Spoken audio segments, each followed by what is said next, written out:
ప్రియ గ్రామస్తులకు, ప్రియులైన మీ అందరికీ యేసయ్య పేరిట శుభాభివందనాలు తెలియజేస్తున్నాను.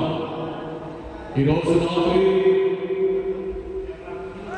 ప్రత్యేకమైన ప్రార్థనా కూడికకు మిమ్మల్ని కూడా ప్రేమతో ఆహ్వానాన్ని తెలియపరుస్తున్నాం.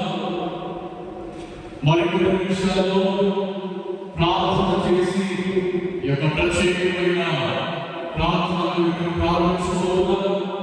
సరిగ్గా 7 గంటలకు సభ